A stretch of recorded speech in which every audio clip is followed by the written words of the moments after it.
Neemias, capítulo 8.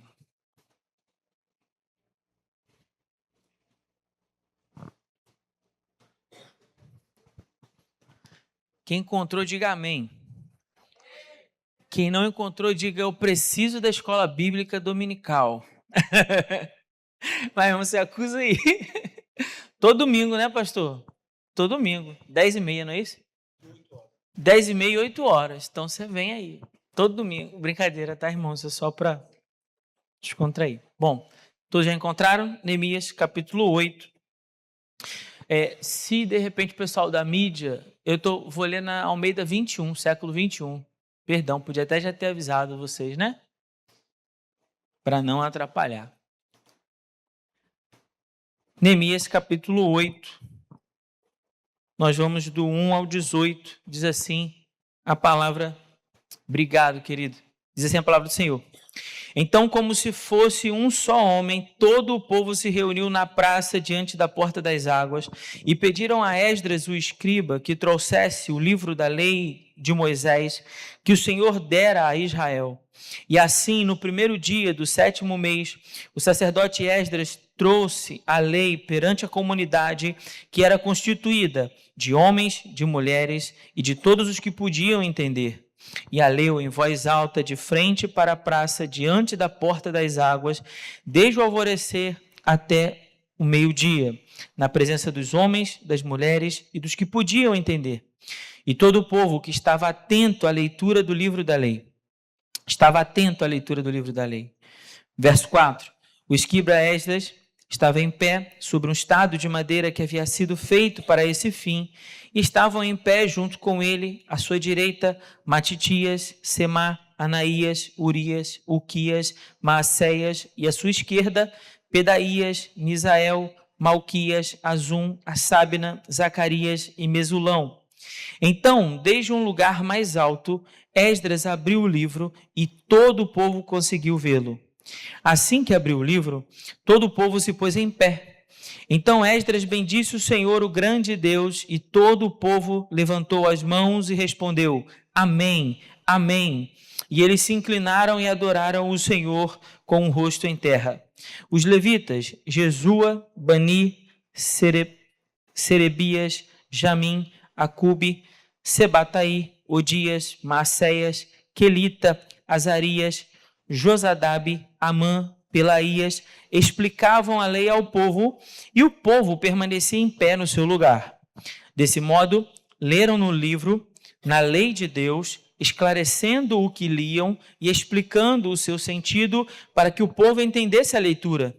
Então Neemias, o governador, Esdras, sacerdote e escriba, e os levitas, que ensinavam o povo, disseram ao povo: Este dia é consagrado ao Senhor vosso Deus. Não vos lamenteis, nem choreis, pois todo o povo chorava enquanto ouviam as palavras da lei. E ele lhes disse ainda: Ide, comei e bebei do melhor que tiveres, e enviai algo aos que não têm nada preparado para si, pois este dia é consagrado ao Senhor. Portanto, não vos entristeçais, pois a alegria do Senhor é a vossa força. Então os levitas acalmaram todo o povo, dizendo: Acalmai-vos, porque esse dia é santo, por isso não vos entristeçais. Então todo o povo saiu dali para comer e beber, para enviar algo aos que não haviam nada preparado para si e para comemorar com grande alegria, pois entenderam as palavras que lhes haviam sido explicadas. No dia seguinte, os chefes de famílias de todo o povo e os sacerdotes e os levitas reuniram-se com o escriba Esdras para estudar as palavras da lei. Acharam escrito na lei do Senhor, a lei que o Senhor havia ordenado por intermédio de Moisés, que os israelitas morassem em tendas durante a festa do 7º mês.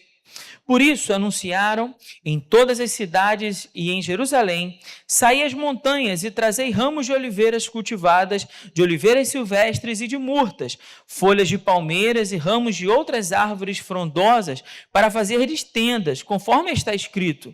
Então o povo saiu e trouxe os ramos, e todos fizeram tendas para si, nos seus terraços e nos seus pátios, e nos pátios do templo de Deus, e na praça da porta das águas, e na praça da porta de Efraim. E toda a comunidade dos que haviam voltado do cativeiro fez tendas e passou a morar nelas.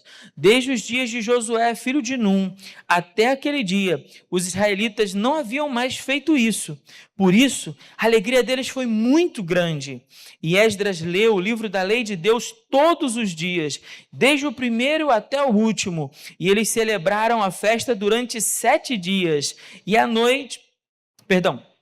no 8º dia, houve uma grande assembleia solene, segundo o que estava prescrito. Mantenha a sua Bíblia aberta, mas vamos orar. Pai, nós te pedimos, Senhor, em nome de Jesus, ilumina, Senhor, os olhos do nosso coração para o entendimento da Tua palavra. Nesses minutos, Senhor, que nós passaremos aqui debruçados na Tua palavra, o Senhor possa falar de maneira poderosa também aos nossos corações. É o que nós pedimos, Senhor, em nome de Jesus. Amém. Bom, irmãos, o que é que esse texto está nos contando? Primeiro, eu quero só fazer uma recapitulação, algo bem rápido, do que trata os livros de Esdras e Neemias, bem rapidinho, para a gente poder entender o que está acontecendo nesse capítulo 18. Então, preste bem atenção. Depois que o povo de Israel, então, saiu do cativeiro babilônico, alguns israelitas voltaram do exílio para reconstruir a nação de Israel. É assim que começa, por exemplo, o livro de Esdras. Quando o povo então volta do cativeiro, primeiro veio uma turma junto com Zorobabel. Zorobabel lidera esse primeiro grupo de pessoas para a reconstrução do templo.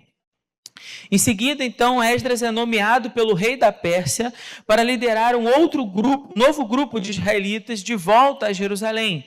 E agora a missão de Esdras, então, é ensinar a lei de Deus e ajudar a reconstruir a comunidade de Israel. Por fim, uma terceira onda, então, liderada por Neemias, oficial israelita, que estava agora servindo no governo persa também, se compadece do estado de miséria do seu povo que enfrentava grande aflição, e ele pede permissão então ao rei Xerxes para voltar e ajudar na reconstrução dos muros e completar a reconstrução também do templo e das portas de Jerusalém. A reconstrução do templo, a reconstrução da comunidade, a reconstrução dos muros, mas ainda falta uma coisa, e isso era o mais importante. Havia uma grande necessidade em Israel porque eles haviam perdido o culto a Deus, a adoração ao Senhor. Então isso também precisava ser restabelecido. Havia uma grande necessidade espiritual no meio do povo de Deus. Havia anos que a nação de Israel estava distante do Senhor e distante da sua palavra. Eles já haviam reconstruído, mas era necessário agora começar uma nova reconstrução. E essa reconstrução era a reconstrução da relação do povo de Deus com o Deus desse povo. Uma relação espiritual, uma reforma precisava ser feita em Jerusalém. E o desafio, então, do povo de Deus nesse texto já não era mais reconstruir os muros. Essa necessidade já tinha sido suprida.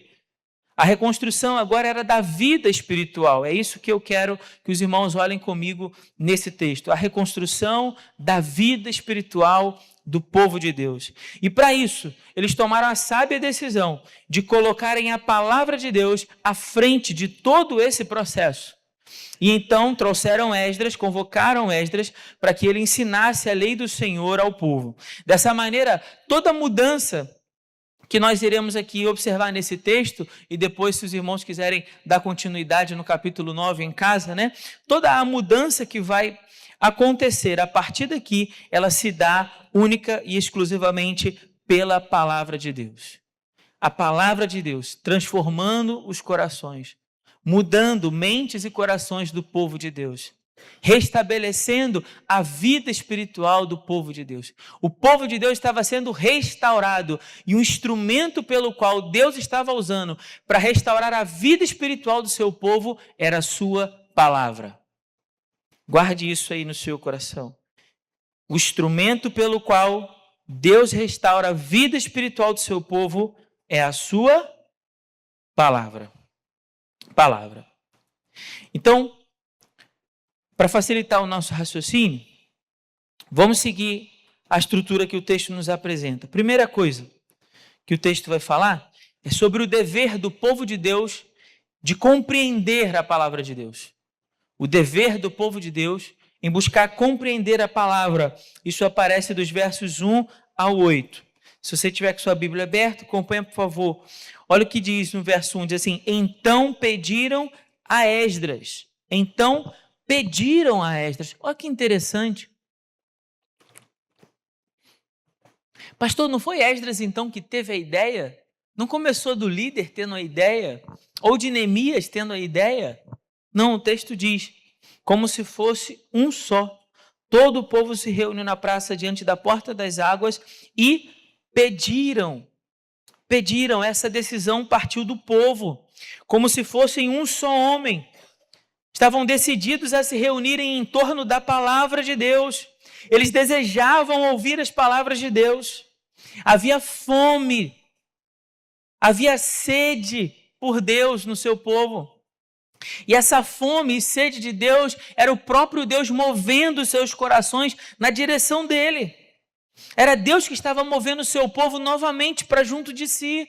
Você vai lembrar que eles vão ser expulsos de Israel, Babilônia vai invadir, vai levá-los cativos, os moradores de Judá e Jerusalém, e eles vão ser expulsos porque eles haviam abandonado as palavras de Deus. Mas agora Deus estava restaurando a vida do seu povo.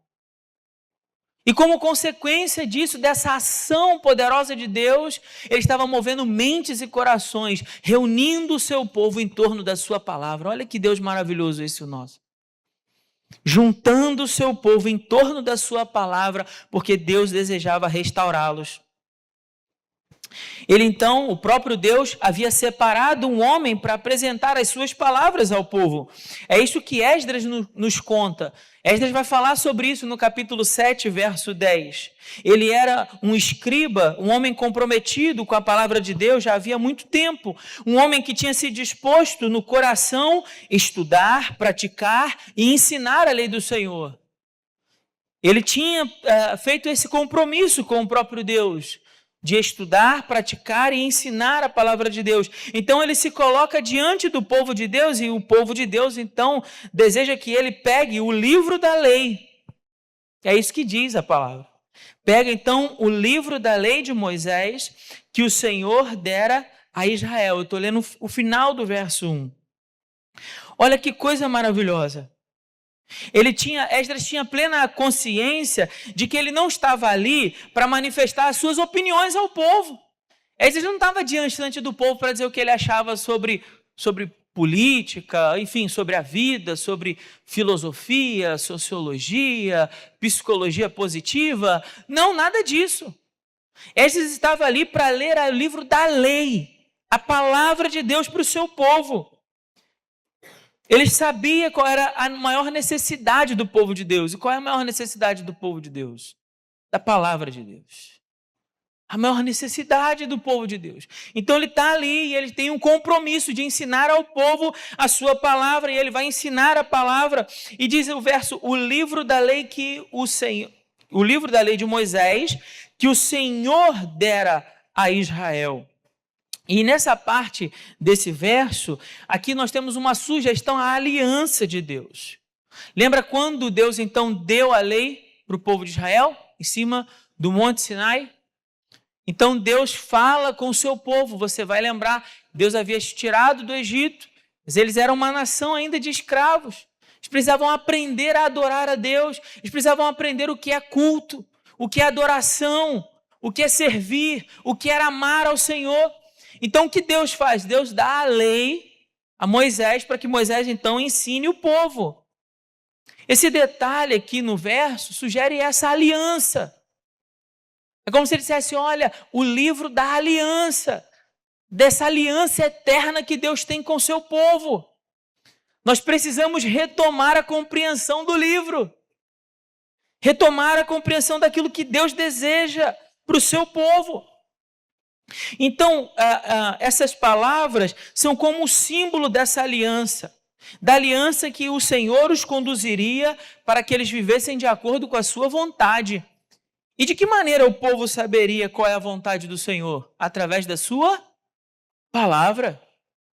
Então, assim, Deus, como pastor de Israel, conduziria Israel por meio de sua palavra, e o povo saberia para onde ir, o que fazer, como agir, por meio dessa palavra, uma aliança que estabelecia a adoração exclusiva ao único e verdadeiro Deus, e que proibia todo tipo de idolatria a deuses estranhos. Agora, Israel, nesse período, eles sabem que eles haviam abandonado a aliança. Eles sabem que todo o mal que lhes sobreveio, veio porque eles deram as costas para a aliança. Mas o Senhor não os abandonou. Esse é o grande amor de Deus. Essa é a misericórdia de Deus que dura para sempre, que faz com o seu povo uma aliança de valor eterno. E ainda que o seu povo, por vezes, quebre a sua aliança, ele é fiel à aliança que tem com o seu povo. Não desistindo de lhes fazer o bem, não desistindo de colocar as suas palavras dentro do seu coração. Então eles vão pegar o livro. Que livro é esse? O livro da lei de Moisés. E o que isso significa? São as palavras da aliança. Eles precisam redescobrir as palavras da aliança.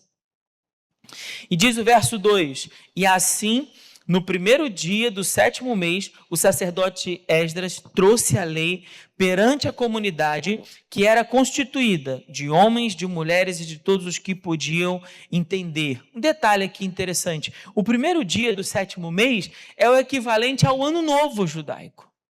Então imagina, a gente está chegando aí, né, para o ano novo, e a gente faz uma série de compromissos, né, de sonhos, planos para o ano novo. Vamos tomar algumas decisões na nossa vida, né, pastor? Sim? Vamos tomar algumas decisões na nossa vida. O que a gente vai fazer no ano que vem? Bom, eles estão num ano novo, numa celebração de ano novo. E eles querem começar do melhor jeito esse ano novo.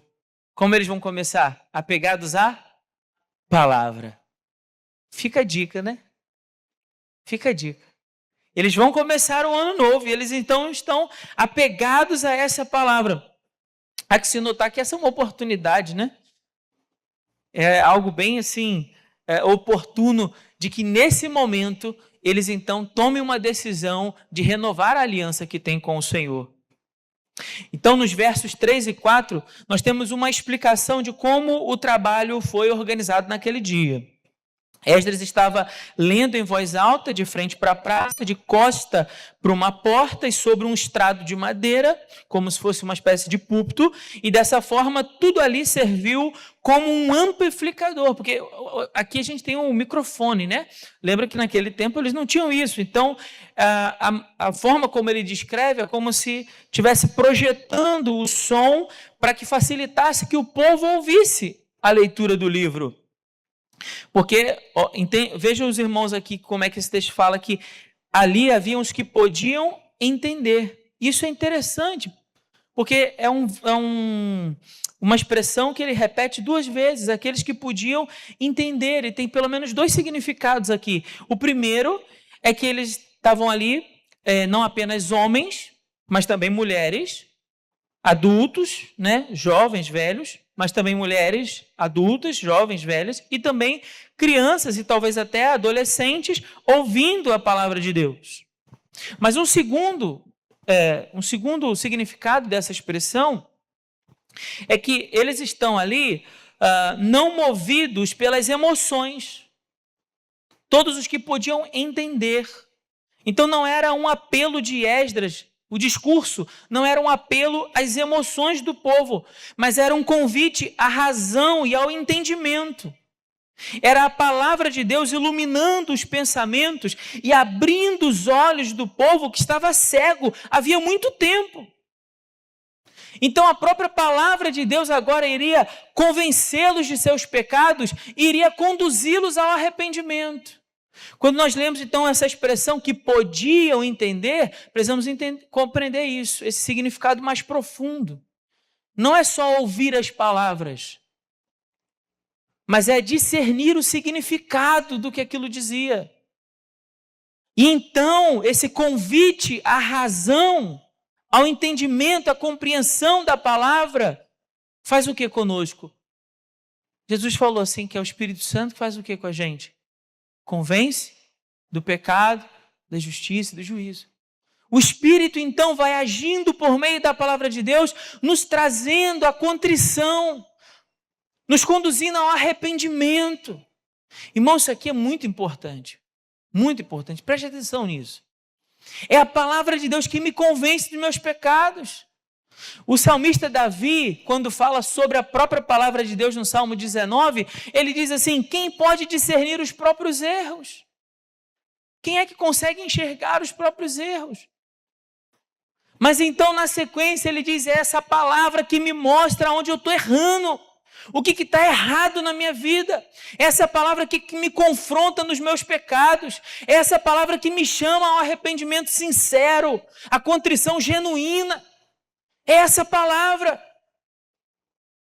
Então ele ali não está fazendo um discurso apelativo às emoções do povo, mas declarando as palavras para que o povo venha então à compreensão. Nós abandonamos o Senhor. Nós transgredimos a sua aliança.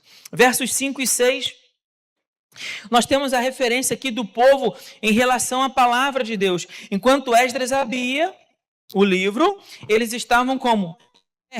Eles estavam em pé e havia ali uma profunda reverência. Perceba esse detalhe no texto. Havia uma expectativa do povo quanto ao que Deus iria falar por meio de sua palavra. Olha, ele irá ler o livro, ele irá ler a palavra. O que será que Deus tem para falar conosco? Expectativa. Havia um desejo ardente por aquilo que Deus iria falar. Enquanto Esdras orou e bendisse ao Senhor, eles responderam: amém, amém.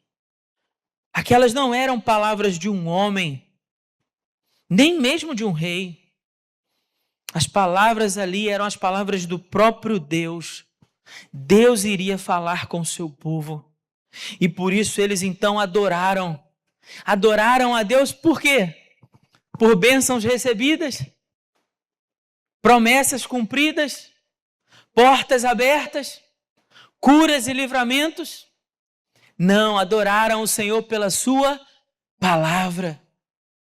Nós iremos conhecê-lo, ele se deixará conhecer por nós. Eles o adoram pela sua palavra porque compreendem que a palavra é a revelação do próprio Deus, é Deus se deixando conhecer ao seu povo. Vale lembrar, irmãos, um detalhe aqui muito importante, até a irmã falou aqui na questão de missões, né? E eu vou fazer esse apelo aqui também a você, que eles não tinham uma cópia pessoal das Escrituras como nós temos hoje.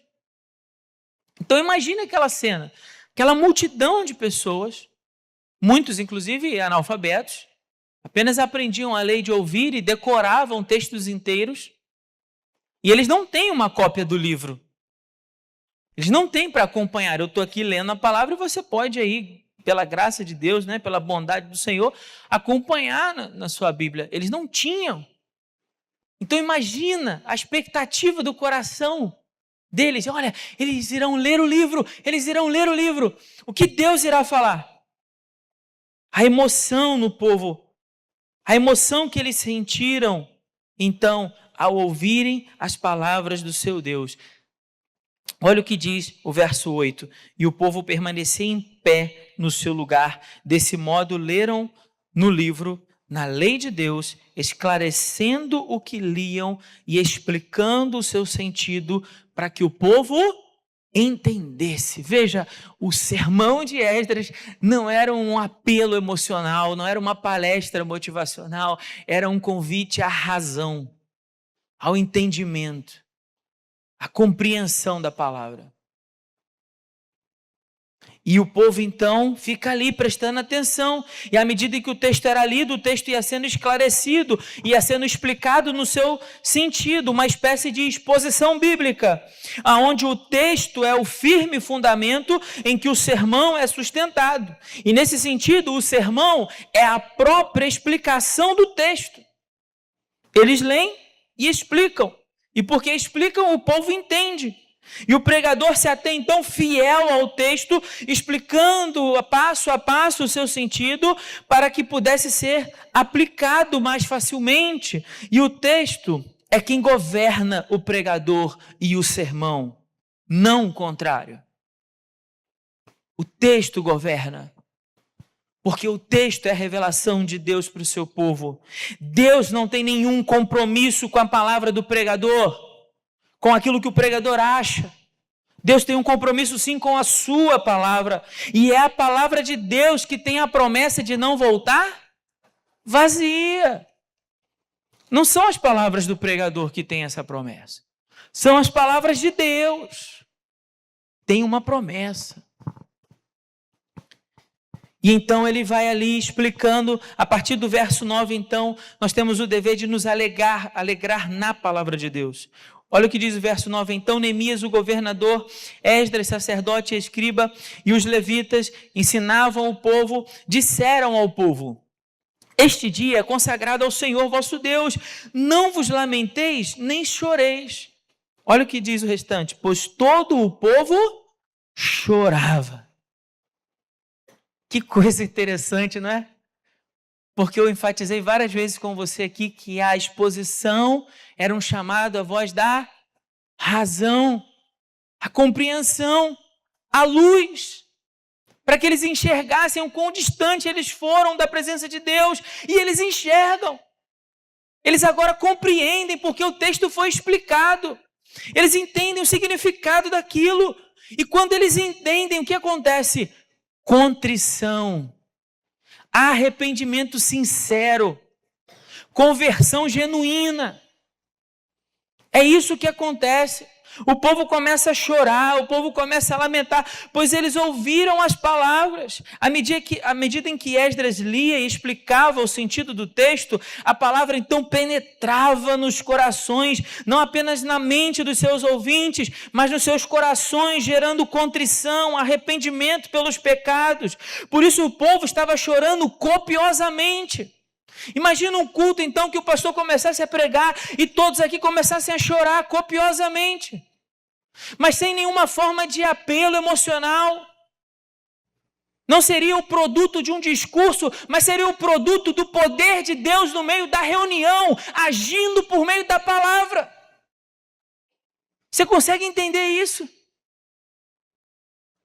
E alguém dissesse: ei, irmão, por que você está chorando? Ele é justo e eu sou um pecador. Ele é bom e eu mal. Ele é misericordioso e grande. E Ele me salvou. E as pessoas viessem então ao entendimento, à compreensão dessa palavra, porque a palavra toca nos corações, como bem escreveu o autor de Hebreus. Porque a palavra de Deus é viva e eficaz, mais cortante do que qualquer espada de 2 gumes, e penetra até o ponto de dividir a alma e espírito, juntas e medulas, e é capaz de perceber os pensamentos e intenções do coração. Hebreus capítulo 4, verso 12. O que o autor está dizendo? Que eles estavam sendo cortados pela palavra em seus corações. As amarras do pecado, eles estavam sendo libertas pela própria poderosa palavra de Deus. Eles estavam reconhecendo o quão distantes estavam por causa de seus pecados, e isso causava neles profunda tristeza. Profunda tristeza. Tem uma passagem do livro de David Brainerd, o livro Diário de David Brainerd, né, escrito por Jonathan Edwards, que essa passagem sempre toca muito o meu coração quando eu estou lendo esse livro, e é o momento em que ele narra a experiência de depois de um culto em que ele havia terminado o sermão, uma índia que quase não entendia muito bem as suas palavras, ela fica ali por horas e horas no lugar que eles tinham feito o culto, né, com os selvagens ali na América do Norte, no meio dos matos e dos lugares, nas tribos, né, aonde ele foi pregar, e ela começa a chorar, e ele se aproxima e diz: ei, por que você está chorando aqui há tanto tempo? Ela diz assim: porque eu entendi que se ele quiser me mandar ao inferno, ele tem todo o direito de fazer isso, porque ele é justo e eu sou uma pecadora. Poder de Deus, irmãos. Isso é poder de Deus em uma reunião, movendo os corações, e a palavra de Deus que convence o pecador da sua condição caída. É a palavra de Deus que o convence da sua necessidade de um Salvador. Como está escrito, pela lei vem o pleno conhecimento do pecado, Romanos 3, verso 20. Mas também é pela palavra de Deus que o pecador encontra a alegria de ter os seus pecados perdoados. Como está escrito, os preceitos do Senhor são retos e alegram o coração, Salmo 19, verso 8. Se em um primeiro momento essa palavra nos fere, já que o seu propósito é nos salvar da nossa miséria espiritual, no segundo momento, ela derrama sobre nós o bálsamo do amor divino, a fim de nos curar. Então, no primeiro momento, ela nos fere para nos conduzir ao arrependimento, mas depois também ela traz o bálsamo sobre nós, de saber que temos um Salvador, digno de ser invocado, e que nos livra da nossa condição caída. E diz mais no verso 10, e lhes disse ainda: ide, comei e bebei do melhor que tiveres, e enviar algo aos que não têm nada preparado para si, pois este dia é consagrado ao Senhor. Portanto, não vos entristeçais, pois a alegria do Senhor é a vossa força. Houve choro naquele dia? Sim, houve choro pelos pecados, mas também houve grande alegria, porque eles haviam compreendido a palavra de Deus e entendido que Deus os havia perdoado, e é por isso que ele tinha permitido que o remanescente voltasse para a terra da aliança. Portanto, agora era a hora de celebrar o perdão de Deus, era a hora de celebrar a restauração de Deus, o que Deus estava ali oferecendo a eles. O Deus que não havia abandonado a aliança, o Deus que eles poderiam olhar e dizer: olha, pois ele é bom e o seu amor dura para sempre, sua misericórdia dura para sempre. Nos versos 11 e 12 nós temos uma importante lição também, uma lição sobre como o culto deveria acabar, pastor. Guarda isso aí. Uma lição sobre como o culto deveria acabar. Olha o que diz o verso 11. Então os levitas acalmaram todo o povo, dizendo: acalmai-vos, porque esse dia é santo. Por isso não vos entristeçais. Então todo o povo saiu dali e foi fazer o quê? Comer. Brincadeira à parte, irmãos. Mas coisa boa é acabar o culto comendo, né? Coisa boa é terminar um culto com comunhão. Coisa boa é terminar um momento de culto quando os crentes se reúnem para celebrar a vida e a alegria que eles têm em Jesus, o seu Salvador. Então eles se juntam ali ao redor da mesa e compartilham o pão. Compartilham dessa alegria. O povo de Israel estava feliz porque Deus havia restaurado a sua vida espiritual, a aliança de Deus com o seu povo. Deus não havia abandonado a aliança. Então eles se juntam e compartilham o pão, compartilham suas histórias, se alegram por terem compreendido a palavra de Deus. Coisa maravilhosa. Na última parte do texto, então, na última seção dos versos de 13 a 18, nós temos o dever de obedecer à palavra de Deus. Então, a palavra é lida, ela é explicada, nós compreendemos, mas agora há um dever de obedecer, de praticar essa palavra. A partir então do verso 13 até o 18, ele vai tratar desse assunto. A palavra de Deus então havia alcançado a mente, eles haviam compreendido, ela havia penetrado em seus corações, mudando os seus sentimentos e emoções, eles haviam se arrependido do pecado e também se alegrado por tudo aquilo que eles estavam vivendo ali naquele momento agora com o Senhor, mas ela precisa da obediência para transformar, para conduzir o povo à vontade de Deus. Então note, os irmãos, que dos versos 13 a 18, nós temos o relato da festa dos tabernáculos. Vou falar rapidinho para a gente ganhar tempo. O dia da expiação, ele era celebrado no 10º dia do mês. Então, ano novo, 10º dia do mês, viria a festa dos tabernáculos. Essa festa ia se estender do 15º até o 21º, 7 dias de festa. Por que eu estou dizendo isso para você? Então vamos lá, dia 1, ano novo, no dia 10 começa a festa, aliás, no dia 15 começa a festa, do 15 ao 21 é o tempo da festa. Isso significa que eles tinham poucos dias, apenas 2 semanas aproximadamente, para organizar tudo. Mas lembra, o povo tinha muito tempo que estava distante do livro da lei. Então, quando eles ouvem Moisés falar sobre a festa dos tabernáculos e dizer que isso deveria ser um estatuto perpétuo a Israel, eles tomam uma decisão de fazer o quê? Vamos obedecer. Então, os líderes tiveram pouco tempo ali para espalhar pelos vilarejos vizinhos a notícia de que os judeus iriam comemorar a festa dos tabernáculos. E eles assim fizeram. O povo não estava contente apenas por ter ouvido a palavra. O povo estava alegre porque desejava obedecer a palavra. Então, mesmo faltando pouco tempo, eles se organizaram e fizeram. Por isso, então, assim durante os 7 dias, eles viveram em tendas feitas de ramos, como diz o texto, pois essa era uma forma de se lembrarem e serem gratos a Deus pela libertação do Egito, pelo cuidado e direção do Senhor, conduzindo o seu povo pelo deserto e pela boa terra que ele lhes concedeu. E Esdras leu o livro da lei de Deus todos os dias. Eu estou lendo o verso 18, por favor. Olhem comigo esse verso, com atenção. E Esdras leu o livro da lei de Deus todos os dias, desde o primeiro até o último. E eles celebraram a festa durante 7 dias. Uma semana inteira de celebração. Com a palavra, louvor, ações de graças, bondade de Deus. Com certeza essa combinação fortaleceu imensamente a fé do povo de Deus. Foi o que nós poderíamos chamar de um verdadeiro congresso bíblico. Um verdadeiro congresso bíblico, que nós chamaríamos hoje em dia. Mas, diferentemente, talvez, dos nossos congressos de hoje, o ator principal não era um cantor famoso que viria para o nosso congresso. Muito menos um pregador de renome. O cenário, a ênfase, o foco principal era a própria palavra de Deus, conduzindo e pautando toda aquela celebração.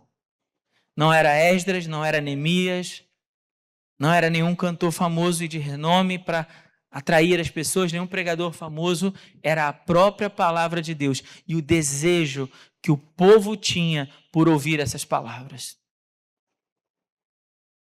Para a gente terminar, irmãos, qual é a grande ideia, qual é a grande mensagem que esse texto está mostrando para nós?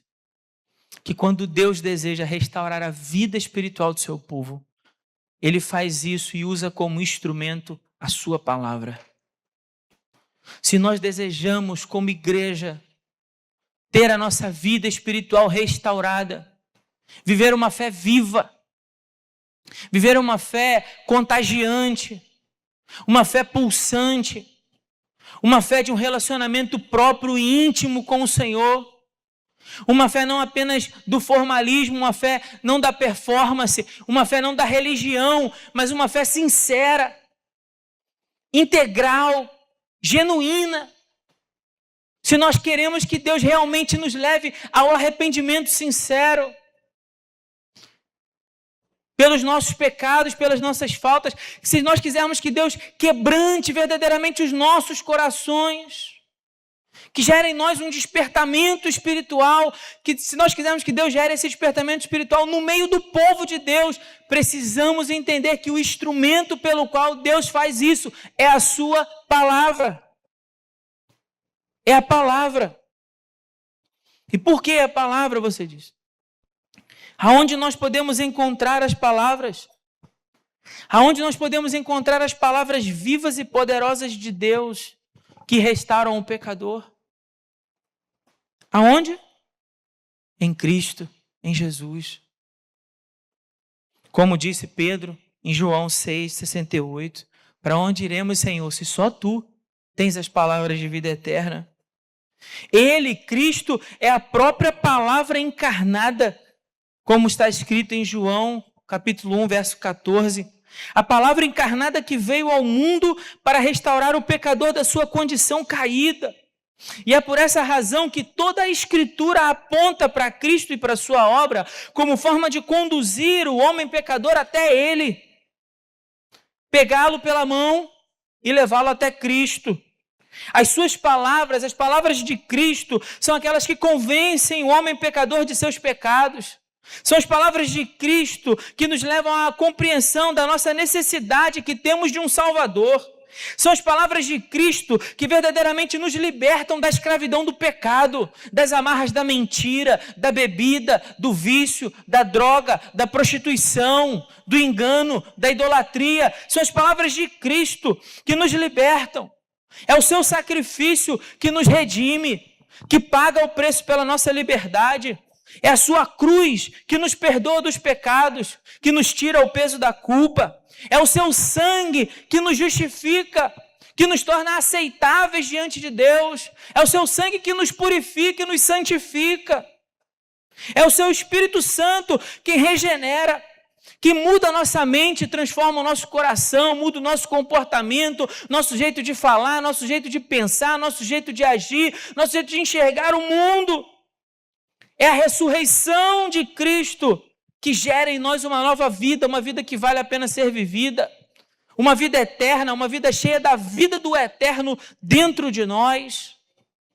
Por isso toda a palavra nos conduz a Ele, e as suas palavras então transformam e restauram o nosso homem pecador.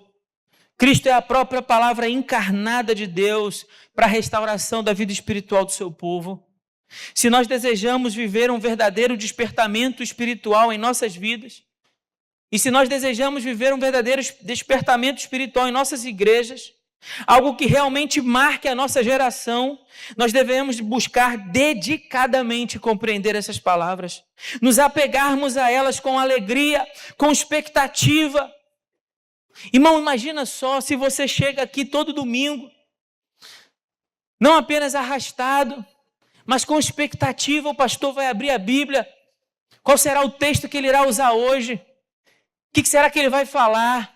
Eu quero ouvir, eu tenho sede de ouvir o que Deus deseja falar hoje. Pai, eu vim aqui, Senhor. O Senhor sabe que eu estou cansado, eu estou com outros problemas, mas eu vim, Senhor, porque eu quero muito ouvir a sua voz, Senhor. Fala comigo nessa noite, Pai. Não deixa eu sair desse lugar sem que o Senhor fale poderosamente comigo, Senhor, porque a sua palavra que eu preciso, sua palavra é remédio para minha alma, Senhor. Sua palavra é alegria, a alegria do Senhor é a nossa força, Senhor. Fala comigo, Senhor, fala comigo, ilumina o meu coração, ilumina a minha mente para a compreensão da tua palavra. O pastor está explicando, eu não estou entendendo, Senhor, mas fala comigo, Senhor, eu quero ouvir você. Eu duvido que você vai sair daqui do mesmo jeito. Não tem como. Não tem como nós vivemos apegados a essa palavra e vivemos da mesma forma. Essa palavra vai transformar tudo que somos. Essa palavra muda tudo que somos. Alguém já disse que ou essa palavra nos livra do pecado e do mundo, ou o mundo vai nos livrar dessa palavra. Mas não tem como as duas coisas habitarem na mesma pessoa. Eu quero só terminar rapidamente. Me permita fazer mais 3 aplicações rápidas sobre o que nós acabamos de ouvir. Nós estamos vivendo um tempo, infelizmente, é triste dizer isso, mas é verdade, mas nós vivemos um tempo de grande analfabetismo bíblico. Nós já fomos o povo do livro. Hoje eu tenho dificuldade de fazer essa afirmação. Pelo que nós vimos, ouvimos o tempo todo por aí. E enquanto isso, enquanto há o analfabetismo bíblico no nosso meio, e falo como um pastor batista, com muito zelo e reverência, tá certo? Amo minha denominação, mas nós temos essa necessidade, carecemos disso. As nossas igrejas estão carentes disso, da compreensão do texto sagrado. E enquanto isso, as heresias se alastram feito um rasto de pólvora. Os púlpitos estão sendo esvaziados da palavra de Deus e dando lugar a outras teorias, como, por exemplo, o liberalismo teológico. precisa cumprir a palavra não, sabe? Isso aqui foi para aquele tempo lá, não é bem assim hoje, vai. Psicologia positiva, teologia da prosperidade, sincretismo religioso e um monte de outras coisas. Os exemplos vão ao universo, infelizmente. Os exemplos vão ao universo. Em contrapartida, as igrejas que se dizem ortodoxas, que afirmam que a Bíblia é o quê? É a palavra de Deus, e nós também fazemos parte desse grupo, infelizmente passamos a viver uma ortodoxia morta, onde a teoria e a prática não andam mais juntas. E por isso, a palavra de Deus, então, já não gera mais vida no coração do pecador. Falta fome, falta sede pela palavra de Deus. A maior parte das igrejas evangélicas hoje vive isso. E por isso nós precisamos orar ao Senhor e pedir ao Senhor que volte os nossos corações para a sua palavra, que mova o coração do seu povo na direção das Escrituras, que nos permita redescobrir o prazer e a alegria de encontrar na palavra de Deus os seus tesouros. Somente a sua palavra será capaz de nos restaurar, irmãos. Somente a palavra de Deus. Precisamos redescobrir o prazer. Lembra aquele tempo que você passava horas estudando a palavra? Não via nem o tempo passar. Que você começava a ler o texto em casa e de repente começava a vir as lágrimas, porque essa palavra tocava o seu coração. E aí você começava a ler um texto, daqui a pouco você já se emocionava com a obra de Cristo revelada na Escritura. Aquilo já te lembrava da sua conversão a Cristo. Precisamos redescobrir isso. Devemos amar a palavra de Deus, pois é ela que nos convence do pecado. Sem ela, nós seríamos completamente incapazes de reconhecer por nós mesmos. Ela gera uma profunda convicção da nossa condição de miséria espiritual, para que então possa nos conduzir ao Salvador, que é Cristo. Por isso nós não deveríamos nos distanciar nem um dia sequer dessa palavra. Não deveríamos passar nenhum único dia sem nos deleitarmos nessa palavra. Como disse o salmista, a lei do Senhor é perfeita e restaura a alma. O testemunho do Senhor é fiel e dá sabedoria aos simples. Os preceitos do Senhor são retos e alegram o coração. O mandamento do Senhor é puro e ilumina os olhos. O temor do Senhor é limpo e permanece para sempre. Os juízos do Senhor são verdadeiros e inteiramente justos. São mais desejáveis que o ouro, sim, mais do que muito ouro puro, mais doces do que o mel que goteja dos favos. Também o seu servo é advertido por meio deles, e a grande recompensa em segui-los. Salmo 19, versos de 7 a 11. E para a gente terminar, o segredo da alegria do crente é crer no que diz a palavra de Deus e viver de acordo com ela. O segredo da alegria do crente é crer no que diz a palavra e viver de acordo com ela. A alegria do mundo é temporária e artificial. Quando a alegria do mundo passa, as pessoas se sentem fracas e vazias. Mas a alegria que vem de Deus é real. A alegria que vem de Deus é duradoura. A alegria que vem de Deus fortalece a alma. A alegria que vem de Deus, o povo de Deus experimenta dessa alegria quando obedece a sua palavra, quando procura viver de acordo com ela. É nesse momento que o choro então se transforma em riso, o pranto se transforma em dança, os panos de saco e cinza se transformam em vestes de alegria e louvor, aonde os tesouros de Deus enriquecem a nossa alma e nós encontramos o prazer que há na lei do Senhor, como disse o salmista. Amém? Que Deus nos abençoe com a sua palavra, no nome de Jesus.